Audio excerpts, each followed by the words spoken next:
Assalamualaikum warahmatullahi wabarakatuh. Hai anak-anak semuanya. Di video kali ini, kita akan belajar menentukan daerah penyelesaian dari pertidaksamaan kuadrat dua variabel. Pertidaksamaan kuadrat dua variabel bisa disingkat sebagai PTD-KDV. Kita mulai saja pembahasan yang pertama. Ibu akan menunjukkan cara menentukan daerah penyelesaian dari pertidaksamaan kuadrat dua variabel secara umum. Setelah itu baru kita masuk ke contoh soalnya. Cara menentukan daerah penyelesaian dari pertidaksamaan kuadrat dua variabel y lebih dari atau sama dengan ax kuadrat ditambah bx ditambah c. Y lebih dari atau sama dengan ax kuadrat ditambah bx ditambah c merupakan bentuk umum dari pertidaksamaan kuadrat dua variabel, di mana x dan y-nya itu merupakan variabel, kemudian a, b, dan c-nya itu merupakan bilangan real. Jadi A, B, dan C-nya itu berupa bilangan. Cara menentukan daerah penyelesaian dari pertidaksamaan kuadrat dua variabel tidak jauh berbeda dengan cara menentukan daerah penyelesaian dari pertidaksamaan linear dua variabel. Jadi ada dua langkah. Yang pertama, gambar garis pembatas daerah penyelesaiannya. Di sini, garis pembatas daerah penyelesaiannya yaitu grafik dari Y sama dengan AX kuadrat ditambah BX ditambah C.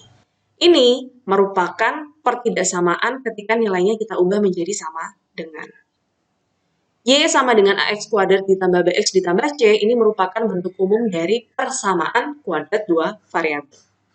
Menggambar grafik dari Y sama dengan AX kuadrat ditambah BX ditambah C, itu ada beberapa langkah yang bisa kita lakukan. Yang pertama, tentukan titik potong terhadap sumbu X dan sumbu Y-nya. Titik potong terhadap sumbu X itu berarti ketika nilai Y sama dengan 0. Kemudian titik potong terhadap sumbu Y ini ketika X sama dengan 0. Y sama dengan 0 dan X sama dengan 0 ini kemudian akan kita masukkan ke persamaan Y sama dengan AX kuadrat ditambah BX ditambah C untuk mendapatkan titik potongnya. Kemudian langkah yang kedua, tentukan persamaan sumbu simetrinya. Apa sih yang dimaksud persamaan sumbu simetri?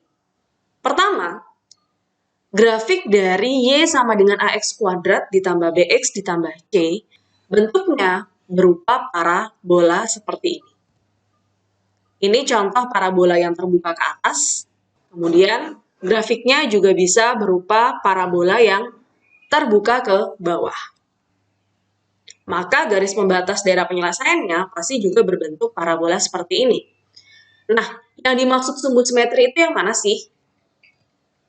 Sumbu simetri merupakan lipatan atau garis yang membagi suatu bangun datar menjadi dua bagian yang sama bentuk atau ukuran. Jadi bisa dibilang sumbu simetri itu adalah garis di mana garis tersebut akan membagi grafik ini menjadi dua bagian yang sama bentuk dan ukurannya. Jadi sumbu simetrinya ada di sini, tepat di tengah-tengah parabola. Kalau kamu perhatikan, garis ini ketika kamu lipat grafiknya, dia akan terlipat sempurna. Oke? Ukurannya sama, bentuknya sama, tidak ada yang kelebihan atau kekurangan. Jadi inilah yang disebut sebagai sumbu simetri. Perhatikan bahwa sumbu simetrinya ini berupa garis yang vertikal, kemudian sejajar dengan sumbu Y. Perhatikan sumbu simetri pada parabola yang pertama. Kalau kalian perhatikan, dia sejajar dengan sumbu Y, kemudian memotong sumbu X tepat di satu titik, yaitu di titik X-nya sama dengan min 4, di titik ini. Artinya, garis lurus ini, nilai X-nya cuma 1, yaitu X sama dengan min 4. Maka persamaan sumbu simetrinya adalah X sama dengan min 4. X sama dengan min 4, kalau kita gambarkan dengan diagram Kartesius, itu berupa garis lurus yang memotong sumbu X di titik min 4,0, kemudian nilai Y-nya itu bisa untuk seluruh bilangan real. X sama dengan min 4 itu artinya sama juga untuk berapapun nilai Y-nya, nilai X-nya cuma 1, yaitu X sama dengan min 4. Ini adalah persamaan sumbu simetrinya. persamaan sumbu simetrinya. Kemudian, untuk parabola yang kedua, perhatikan sumbu simetrinya itu memotong sumbu X tepat di titik 5,0. Maka persamaan sumbu simetrinya adalah X sama dengan 5. Untuk berapapun nilai Y-nya, X-nya sama dengan 5. Maka bila digambarkan berupa garis lurus sejajar dengan sumbu Y, kemudian memotong sumbu X di titik 5,0. Kebetulan di sini karena gambar parabolanya sudah ada, jadi kita mudah menentukan sumbu simetrinya yang mana, kemudian menentukan persamaan sumbu simetrinya apa. Nah, bagaimana kalau misalnya grafik parabolanya aja kita belum gambar? Bagaimana cara menentukan persamaan sumbu simetrinya? Gampang, masukkan saja ke rumus persamaan sumbu simetri, yaitu X sama dengan min B per 2A. Ini adalah rumus dari persamaan sumbu simetri. B dan A-nya dapatnya dari mana? Dapatnya dari sini. Y sama dengan AX kuadrat ditambah BX ditambah C. Perhatikan di sini ada nilai A-nya, ada nilai B dan nilai C-nya. Jadi kamu masukkan B-nya berapa? Min B per 2 dikali A. Ini adalah rumus persamaan sumbu simetri. Langkah selanjutnya adalah tentukan titik puncak atau titik balik. Titik puncak atau titik balik itu tuh yang sebelah mana sih? Ini loh. Ini merupakan titik puncak atau titik baliknya. Kemudian untuk parabola yang kedua, ini dia titik puncak atau titik baliknya. Parabola yang pertama, titik puncak atau titik baliknya adalah di sini. Ibu beri warna hijau ya. Perhatikan dia tepat berada di puncak yang paling bawah. Disebut juga puncak minimum ya. Karena ketika ada di titik itu, nilai Y-nya itu mencapai nilai paling minimum. Perhatikan untuk parabola yang pertama, titik puncaknya ini ada di koordinat X-nya min 4, Y-nya 1. Min 4,1 ini merupakan titik puncak atau titik baliknya. Kenapa disebut puncak? Karena ketika mencapai titik itu, nilai Y dari grafik ini mencapai nilai paling minimum, atau disebut juga puncak minimumnya. Kenapa disebut titik balik? Karena setelah melewati titik itu, terjadi perubahan kondisi grafik. Yang awalnya turun, kemudian setelah mencapai titik balik, nilai grafiknya naik. Maka disebut juga sebagai titik balik. Kemudian untuk contoh parabola yang kedua, ini adalah titik puncak atau titik baliknya. Perhatikan kenapa disebut titik puncak, karena ketika mencapai titik itu, nilai Y-nya mencapai Y maksimum. Karena nilai yang paling tinggi di sini ya, maka disebut juga puncak maksimumnya. Perhatikan di sini koordinat titiknya adalah X-nya itu sama dengan 5, kemudian Y-nya sama dengan 5. Disebut titik balik juga kenapa? Karena awalnya kondisi grafiknya itu naik, kemudian setelah mencapai titik puncak atau titik balik, nilainya menurun. Ini adalah titik puncak atau titik balik dari parabola. Kalau kalian perhatikan, titik puncak atau titik balik dari parabola ini, nilai X-nya itu sama dengan X sumbu simetrinya. Sama ya. Kenapa? Karena kebetulan titik puncak itu juga terletak pada sumbu simetrinya. Maka nilai X-nya itu sama dengan X sumbu simetrinya. Nah, untuk mencari titik puncak atau titik balik, gampang. Tinggal kamu masukkan saja X sumbu simetrinya, yaitu X sama dengan min B per 2A. Masukkan ke persamaan kuadrat dua variabelnya, yaitu Y sama dengan AX kuadrat ditambah BX ditambah C, untuk mendapatkan nilai Y-nya. Jadi nanti kalian akan mendapatkan pasangan X, Y yang merupakan titik puncak atau titik baliknya.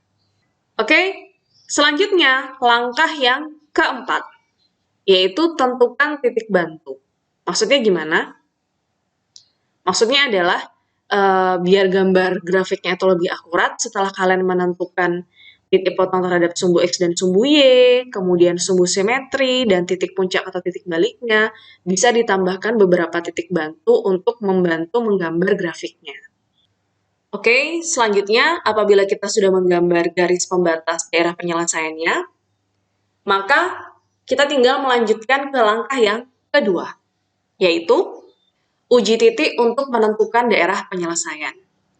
Uji titik ini hampir sama seperti uji titik menentukan daerah penyelesaian pada pertidaksamaan linear dua variabel. Misal, garis pembatas daerah penyelesaian yang terbentuk adalah seperti ini. Ingat ya, karena di sini tanda pertidaksamaannya memuat tanda sama dengan, Y lebih dari atau sama dengan, maka garis pembatasnya berupa garis yang nyambung, bukan putus-putus. Perhatikan setelah digambarkan garis pembatas daerah penyelesaiannya, pada diagram Cartesius ini terbagi menjadi dua daerah. Ini daerah yang pertama, kemudian ini daerah yang kedua. Nah, cara uji titiknya bagaimana? Kalian pilih cukup satu titik, terserah mau titik yang ada di daerah pertama atau di daerah yang kedua, untuk kemudian kamu masukkan ke pertidaksamaan kuadrat dua variabelnya. Apabila titik itu memenuhi, maka titik di mana daerah itu berada merupakan daerah penyelesaiannya. Misal ibu akan menguji titik 0,0, seperti biasa ya, titik favorit untuk uji titik 0,0. Perhatikan, titik 0,0 ini ada di daerah yang pertama. Berarti kita akan menguji daerah pertama ini merupakan daerah penyelesaiannya atau bukan.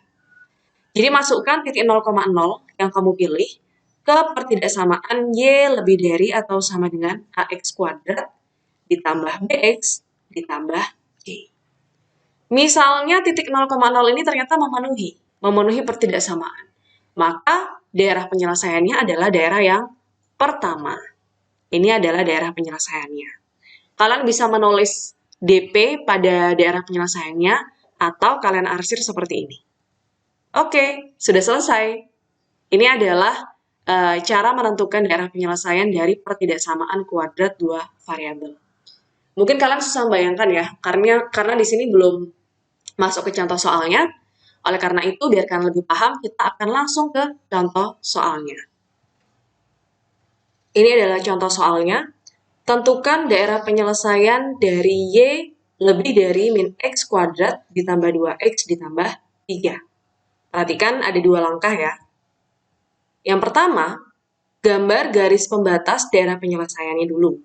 Di sini, garis pembatas DP-nya berupa grafik dari Y sama dengan min X kuadrat ditambah 2X ditambah 3. Atau pertidaksamaan ini ketika tandanya kita ubah menjadi sama dengan. Ini merupakan garis pembatasnya. Perhatikan, di sini tanda pertidaksamaannya tidak memuat tanda sama dengan. Karena tidak memuat tanda sama dengan, maka garis pembatasnya berupa garis putus-putus. Oke, mari kita gambar grafik dari Y sama dengan min X kuadrat ditambah 2X ditambah 3. Caranya, pertama, tentukan titik potong terhadap sumbu X dan sumbu Y-nya terlebih dahulu. Titik potong terhadap sumbu X itu ketika nilai Y sama dengan 0. Kemudian titik potong terhadap sumbu Y itu ketika X sama dengan 0. Nilai Y sama dengan 0 dan X sama dengan 0 kita masukkan ke persamaan ini. Y sama dengan min X kuadrat ditambah 2X ditambah 3. Maka yang pertama, kita masukkan Y sama dengan 0 ke Y sama dengan min X kuadrat ditambah 2X ditambah 3. Y-nya kita ganti 0, maka 0 sama dengan min X kuadrat ditambah 2X ditambah 3. Perhatikan di sini di depan X kuadratnya itu ada negatif, ada min, maka kita perlu menghilangkan min-nya dulu. Caranya bagaimana? Bisa kalian pindah ruas, jadi yang di ruas kanan ini pindah ke ruas kiri, atau kedua ruas kita kalikan dengan min 1. Terserah kalian ya. Jadi Ibu kalikan dengan min 1, maka persamaannya menjadi 0 sama dengan X kuadrat dikurang 2X dikurang 3. Perhatikan 0 sama dengan X kuadrat dikurang 2X dikurang 3 ini merupakan persamaan kuadrat satu variabel. Di sini, untuk mendapatkan nilai X-nya, kalian bisa menggunakan dua cara. Yang pertama, kalian bisa memfaktorkan. Kemudian yang kedua, kalian bisa menggunakan rumus kuadrat untuk menentukan nilai X-nya atau untuk menentukan akarnya. Di sini, karena X kuadrat dikurang 2X dikurang 3 ini bisa difaktorkan, maka saya akan menggunakan cara pemfaktoran. Ruas kirinya tetap 0, kemudian X kuadrat dikurang 2X dikurang 3, ini kita akan faktorkan menjadi pengali-pengalinya. X kuadrat itu bisa diperoleh dari X dikali dengan X. Selanjutnya, ambil dua angka, kita misalkan dengan M dan N, di mana M kalau dikali N, hasilnya sama dengan min 3. Min 3 ini dari konstantanya ya. Kemudian M bila dijumlah dengan N, hasilnya sama dengan min 2. Min 2 ini adalah koefisien dari variabel X-nya. Berapa angka M dan N-nya? 1 dan min 3. 1 dikali min 3 sama dengan min 3. 1 ditambah min 3, hasilnya sama dengan min 2. Maka M-nya adalah 1, kemudian N-nya adalah min 3. Kita masukkan, berarti X ditambah 1 dikali X dikurang 3. Oke, kita sudah memfaktorkan. Selanjutnya perhatikan, di sini perkalian sama dengan 0. Perkalian yang hasilnya sama dengan 0 berarti kemungkinan yang pertama adalah X plus 1 hasilnya sama dengan 0 atau X dikurang 3 yang nilainya sama dengan 0. X plus 1 sama dengan 0, maka kita peroleh nilai X-nya sama dengan min 1. X dikurang 3 sama dengan 0, maka kita peroleh nilai X-nya sama dengan 3. Oke, dari sini kita menemukan titik potong terhadap sumbu X-nya. Yang pertama, di titik min 1,0, kemudian yang kedua di titik 3,0. Perhatikan di sini dia memotong sumbu X di dua titik, yaitu di titik min 1,0 dan 3,0. Selanjutnya kita gambar titiknya dulu di diagram Cartesius. Yang pertama min 1,0 titiknya ada di sini. X-nya min 1, Y-nya 0. Kemudian titik yang kedua 3,0. Titiknya ada di sini. Oke, kita sudah menggambar titik potong terhadap sumbu X. Selanjutnya kita akan mencari titik potong terhadap sumbu Y-nya. X sama dengan 0, kita masukkan ke persamaan Y sama dengan min X kuadrat ditambah 2X ditambah 3. X-nya kita ganti dengan 0, maka persamaannya menjadi Y sama dengan min 0 kuadrat ditambah 2 dikali 0 ditambah 3. Y sama dengan min 0 kuadrat hasilnya sama dengan 0 ditambah 2 dikali 0 hasilnya sama dengan 0 ditambah 3. Y sama dengan 0 ditambah 0 sama dengan 0, 0 ditambah 3 sama dengan 3. Maka kita peroleh titik potong terhadap sumbu Y-nya adalah 0,3. Kita gambar pada diagram Cartesius. X-nya 0, Y-nya 3. Berarti titiknya ada di sini. Oke, kita sudah menggambar titik potong terhadap sumbu X dan sumbu Y-nya. Langkah selanjutnya, kita akan menentukan persamaan sumbu simetrinya. Perhatikan, ini adalah bentuk umum dari persamaan kuadrat dua variabel.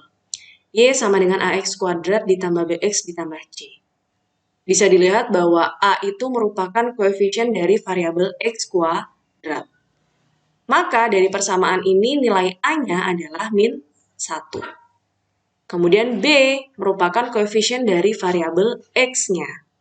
Maka B sama dengan 2. Kemudian C adalah konstantanya, berarti C sama dengan 3.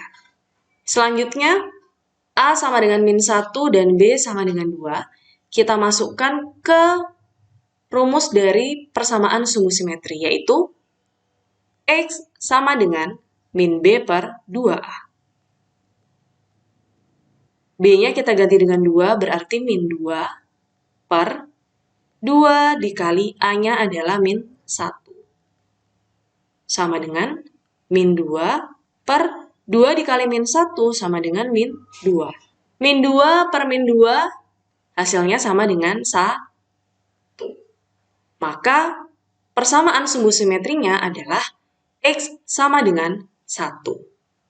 Sumbu simetrinya kalau misalnya kita gambar pada diagram Kartesius kira-kira seperti ini.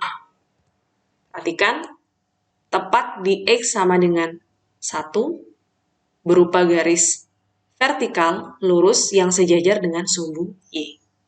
Kalian tidak perlu ya menggambar sumbu simetrinya.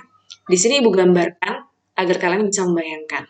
Kira-kira garis tengah dari parabolanya nanti atau dari garis pembatas DP-nya itu ada di X sama dengan 1. Langkah selanjutnya, kita akan menentukan titik puncak atau titik baliknya.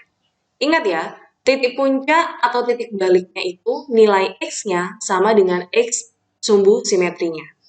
Berarti X-nya itu sama dengan 1. Kemudian, untuk mencari nilai Y-nya, kita tinggal memasukkan X sama dengan 1 ke persamaan Y sama dengan min X kuadrat ditambah 2X ditambah 3. X-nya kita ganti dengan 1, maka persamaannya menjadi Y sama dengan min 1 kuadrat ditambah 2 dikali 1 ditambah 3. Y sama dengan, perhatikan di sini yang dikuadratkan 1 saja ya, negatifnya enggak. Berarti 1 kuadrat sama dengan 1, kemudian dikali negatif atau min 1. Ditambah 2 dikali 1 sama dengan 2 ditambah 3. Biar kalian nggak bingung, di sini 1 kuadratnya Ibu kurung ya. Seperti ini. 1 kuadrat sama dengan 1, kemudian ketemu negatif jadinya min 1. Selanjutnya kita hitung Y sama dengan min 1 ditambah 2 sama dengan 1, positif, ditambah 3. Maka Y sama dengan 4. Kita peroleh nilai Y-nya sama dengan 4, maka titik puncak atau titik baliknya adalah 1,4. X-nya 1, Y-nya 4. Mari kita gambarkan pada diagram Kartesiusnya. X-nya 1, Y-nya 4. Berarti ada di titik ini. Ini adalah titik puncak atau titik baliknya. Langkah selanjutnya, kita akan menentukan beberapa titik bantu agar grafik kita jadi lebih akurat. Yang pertama, misal untuk X sama dengan 2. Perhatikan X sama dengan 2. Berhubung di sini ada sumbu simetrinya yaitu X sama dengan 1, seharusnya ketika X sama dengan 2, Y-nya sama dengan 3. Tanpa kita menghitung memasukkan X sama dengan 2 ke persamaannya. Ada yang tahu kenapa? Perhatikan. X sama dengan 1 merupakan sumbu simetrinya. Artinya, titik-titik yang ada di sebelah kanan dari sumbu simetri, titik-titik yang ada di sebelah kanan dari sumbu simetri, itu merupakan pencerminan dari titik-titik yang ada di sebelah kiri sumbu simetri. 0,3 kalau kita cerminkan terhadap sumbu simetri, maka pencerminannya adalah 2,3. Kalau nggak percaya, kita masukkan ya. Kita coba masukkan X sama dengan 2 ke persamaan Y sama dengan min X kuadrat ditambah 2X ditambah 3. Y sama dengan X-nya kita ganti dengan 2, berarti min kita kasih dalam kurung 2 kuadrat ditambah 2 dikali 2 ditambah 3. Berarti Y sama dengan 2 kuadrat sama dengan 4, berarti min 4 ditambah 4 ditambah 3. Sama dengan min 4 ditambah 4 hasilnya adalah 0, 0 ditambah 3 hasilnya adalah 3. Maka titiknya adalah 2,3. Sama ya? Oke, titik 2,3 sudah kita gambar. Butuh satu lagi deh. Oh, bukan. Butuh 2 lagi untuk daerah yang di bawah sini. Di bawah sumbu X, biar grafik kita semakin akurat. Misal kita pilih X-nya sama dengan min 2. Kita masukkan ke persamaannya. Y sama dengan min dalam kurung min 2 kita kuadratkan. Ditambah 2 dikali min 2 ditambah 3. Maka Y sama dengan min 2 dikuadratkan sama dengan 4, berarti min 4 ditambah 2 dikali min 2 sama dengan min 4 ditambah 3.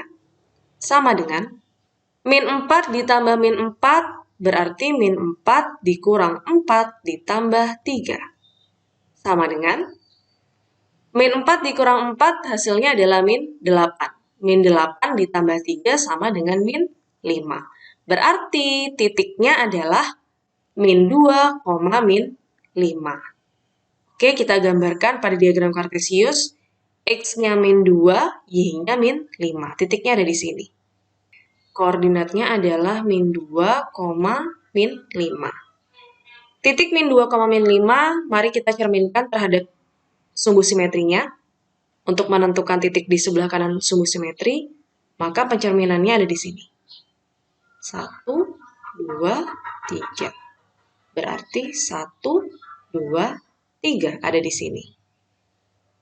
Yaitu di titik 4, min 5. Kalau kalian kurang yakin, coba kalian masukkan X sama dengan 4 ke persamaannya, pasti ditemukan Y-nya sama dengan min 5.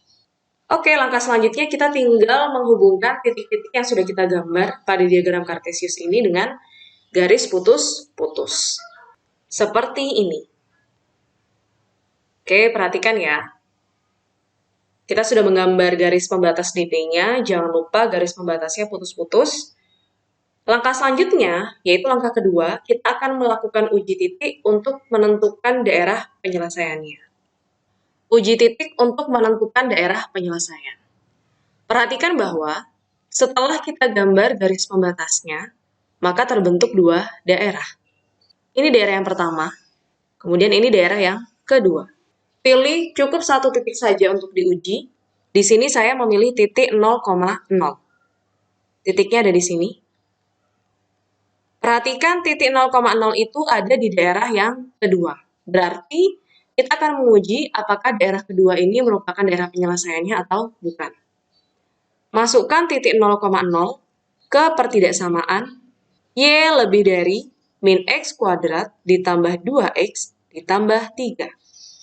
X dan Y-nya kita ganti dengan 0, berarti 0 lebih dari min 0 kuadrat ditambah 2 dikali 0 ditambah 3. Berarti 0 lebih dari 0 kuadrat sama dengan 0. 0 dikali min, hasilnya sama dengan 0. Berarti 0 ditambah 2 dikali 0 sama dengan 0 ditambah 3. Berarti 0 lebih dari 0 ditambah 0 sama dengan 0, 0 ditambah 3 sama dengan 3.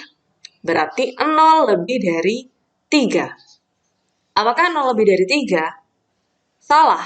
Seharusnya 0 kurang dari 3. Artinya, titik 0,0 ini tidak memenuhi pertidaksamaan kuadrat dua variabel ini.